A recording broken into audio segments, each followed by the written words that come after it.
जग माता को प्रणाम करते हुए सबके इष्ट गुरु माता पिता को प्रणाम करता हूँ। बच्चों को बहुत सारा प्यार और बुजुर्गों को राम राम। आज मैं उन सारे लोगों की बात कर रहा हूँ और ख़ास तौर से उन युवाओं की बात करने जा रहा हूँ जो बहुत कंफ्यूज्ड रहते हैं, भ्रम में रहते हैं, जिन्हें कुछ भी समझ में नहीं आता क्या करें क्या ना करें। और इस कारण से वह सोचते रहते और मुंगेरी लाल के हसीन सपने देखते रहते हैं और जो भी उनके अंदर टैलेंट होता है वह सब बेकार हो जाता है। यूं तो मन साधना बहुत आसान नहीं है, लेकिन मन साधना भी पड़ता है।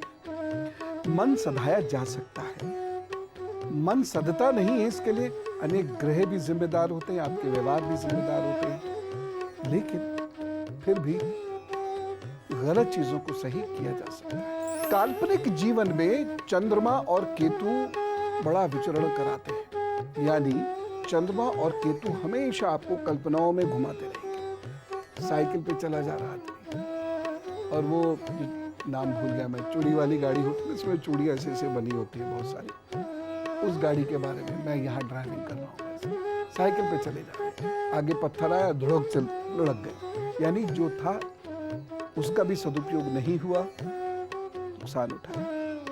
ये ऐसा उदाहरण है जो युवा या जो बच्चे हैं वो समझ गए होंगे मैं क्या कहना चाह रहा हूं। चंद्रमा और केतु एक ऐसी धरातल पर विचरण कराते रहते हैं आपको जिसका कोई ठोस आधार नहीं होता, और ऐसे बच्चे जीवन पर्यंत कल्पनाएं करते रहेंगे, बड़ी बड़ी बातें करते रहेंगे, लेकिन काम उतने बड़े नहीं करेंगे। हमेशा जब काम करने का वक्त आएगा तो परिस्थिति को दोष दे देंगे, लोगों को दोष दे देंगे, फिर अपने कल्पना सपने देखने शुरू कर देंगे, लेकिन काम नहीं करेंगे। इसलिए कोई विशेष तरक्की जीवन पर्यंत उन्हें नहीं मिलती, कोई विशेष सफलता जीवन पर्यंत उन्हें कहीं नहीं मिलती, और ऐसे लोग हास्य का पात्र भी बन जाते हैं। मुख्य ग्रह यदि कमजोर हो तो व्यक्ति के जीवन में कोई लक्ष्य नहीं होता, उसे मालूम ही नहीं होता वो क्यों है, उसे मालूम ही नहीं होता वो धरती पे क्यों आया है, क्या करेगा, उसका टैलेंट क्या है, उसे पता ही नहीं होता है कि वह जीवन जी क्यों रहा है, उद्देश्य क्या है। और जिस व्यक्ति को उसका उद्देश्य नहीं मालूम, वो व्यक्ति पशु के समान है, चला जा रहा है, पीछे से कोई हाँक देगा तो तेज चलने लगेगा, कुछ नहीं पता, अनजानी सड़क पर चला जा रहा है। हमेशा ऐसा व्यक्ति क्या करूं क्या ना करूं के बीच में झूलता रहता है। मुख्य ग्रह जिसका कमजोर होगा, कंफ्यूजन के साथ साथ बीमार और परेशान भी वह रहेगा।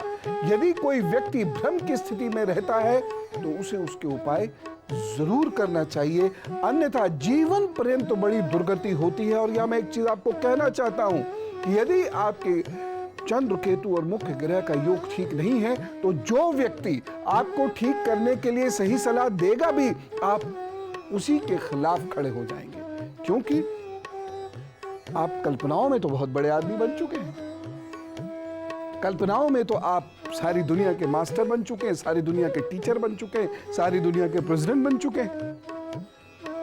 इसीलिए आप वास्तविक जीवन में किसी की बात सुनेंगे ही नहीं, समझेंगे नहीं, उससे आपके अहम का टकराव हो। और आप देख लीजिएगा ऐसे लोग किसी के नहीं होते, ऐसे लोगों का कोई नहीं होता, कोई रिश्ते नाते उनके नहीं होते, वो एक ख्याली दुनिया में रहते हैं और उसी दुनिया में उनके दोस्त होते हैं, उसी दुनिया में वो बहुत कुछ बन जाते हैं, हकीकत की धरातल पर वो नहीं होते हैं। अब जो मैंने आपको तकनीकी बात बताई चंद्र केतु मुख्य ग्रह की, बहुत सारे लोग इसे नहीं समझ पाए होंगे, मैं इसे हाथ पर भी समझाता हूँ। चलिए मेरे क्लास में अब मैं आपको हाथ पर वो रेखाएं बताता हूँ जो यदि आपके हाथ में है तो या तो कंफ्यूज स्थिति में रहेंगे या आप कल्पनाओं की दुनिया में विचरण करेंगे, यानी जो भी स्थिति हो आप अपनी काबिलियत को दुनिया के सामने ला नहीं पाएंगे और एवरेज जिंदगी गुजार पाएंगे बस। लेकिन उपाय करके सब ठीक हो सकता है, मैं बार बार कहता हूँ। कुछ लोगों को कंफ्यूजन की बात मैं पहले कर रहा हूँ, कुछ लोगों को अपने ही बारे में कंफ्यूजन होता है, हम तो ये भी जानते हैं, वह भी जानते हैं, वह भी जानते हैं, बड़ी स्थिति थोड़ी सी गंभीर हो जाती है। एम्बिशंस, ये इस हाथ में माइंड लाइन नहीं होती, हार्ट और माइंड की एक ही लाइन होती है, सेम ही लाइन बन जाती है। इसमें एम्बिशंस बहुत होती हैं, इसमें गुण बहुत होते हैं, लेकिन समस्या क्या होती है कि वह अपने को अपने ही अहम के शिकार हो जाते हैं। मैं ये कहूँ तो गलत नहीं होगा, वह दूसरों की कमियां निकालते निकालते उनकी रेखा को छोटा करने में इतने व्यस्त हो जाते हैं कि अपनी रेखा को बड़ा नहीं कर पाते। और ये नाकामी का एक बहुत बड़ा कारण है बच्चों। भाई बड़े तो जो जानते हैं उन्हें मैं क्या समझाऊं, जो नहीं समझना चाहते उन्हें मैं समझा नहीं सकता, लेकिन बच्चों को तो मैं समझा सकता हूं। बच्चों, हमेशा अपने विरोधी की रेखा को छोटा करने की बजाय अपनी रेखा को बड़ा करो, उस पर ज्यादा ध्यान मत दो, अपनी स्थिति को बेहतर करने की कोशिश करो। नहीं तो तुम उसमें उलझ जाओगे और उससे बुरी स्थिति में चले जाओगे। अपने में मेहनत करोगे तो अच्छा है।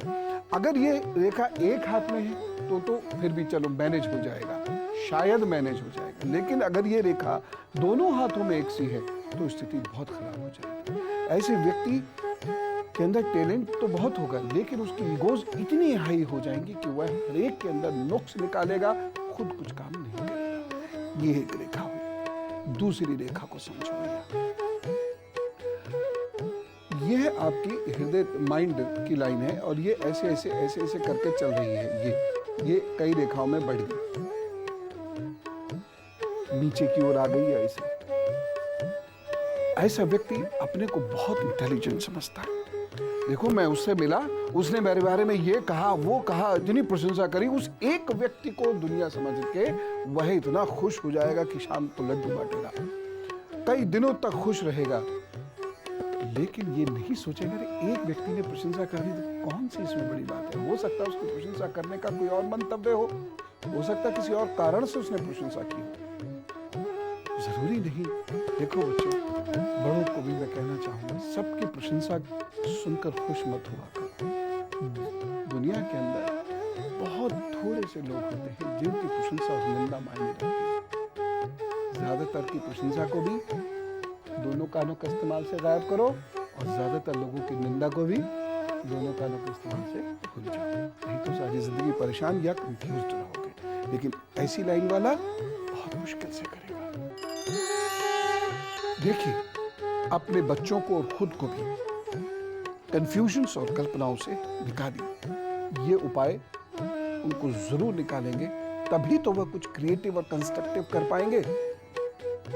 कल्पना में महल में रहने से कोई राजा नहीं हो सकता, ठीक है ना? उपाय करिए। बहुत सारे बच्चों के मन में ये भ्रम उत्पन्न हो रहा होगा या उनके प्रश्न ये उनके मन में उत्पन्न हो रहा होगा कि पहला उपाय लिखिए, दिमाग को दुरुस्त करने के लिए, चंद्र केतु को मजबूत और बेहतर करने के लिए माथे पर केसर का तिलक लगाना शुरू करें। जहां एक और यह आपको कल्पनाओं की दुनिया से निकालकर कर्म की दुनिया में स्थापित करेगा, साथ ही साथ आपकी इंट्यूशन भी इंप्रूव करेगा और उसके साथ साथ आपके मित्रों आदि का सहयोग भी आपको दिलवाएगा। मित्रों की बात पर एक खास चीज कहता हूं। देखो बच्चों, अगर आपके मित्र अच्छे नहीं हैं तो आपकी जिंदगी नरक ये हो जाएगी, क्योंकि उनकी बातों का प्रभाव, उनके मोबाइल का प्रभाव, उनके इंटरनेट का प्रभाव, उनकी फेसबुक का प्रभाव बहुत है।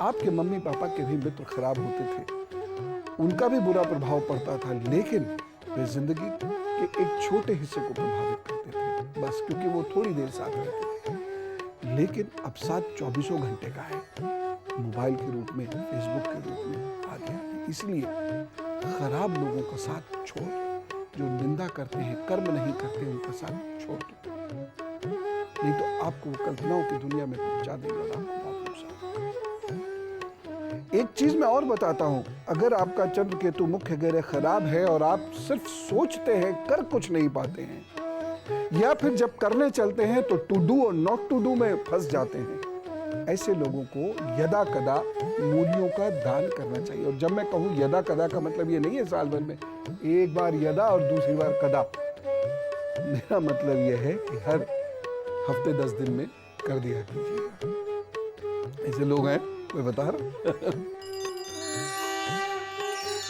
और अब गुरु मंत्र। अगर मन बहुत व्याकुल रहता है, घड़ी घड़ी भटकता है, कुछ सोचते हैं, कुछ करते हैं, और जो सोचते हैं वो कर नहीं पाते हैं, और दूसरों की बातों से प्रभावित हो जाते हैं, या कल्पनाओं की दुनिया में घूमते रहते हैं, तो लोहे का छल्ला धारण कर लीजिए, अपनी मध्यमा में धारण कर लीजिए, सूर्यास्त के बाद धारण कर लीजिए। या फिर गले में तांबे और सोने की चेन मिलाकर पहन लीजिए, यानी सोने में तांबा 50-50 करवा के फिर वो एक चेन धारण कर लीजिए। सोने की अंगूठी बाएं हाथ में पहन लीजिए, अंगुली कोई भी हो सकती है। बस ये उपाय कीजिए और एक सूत्र याद रखिए,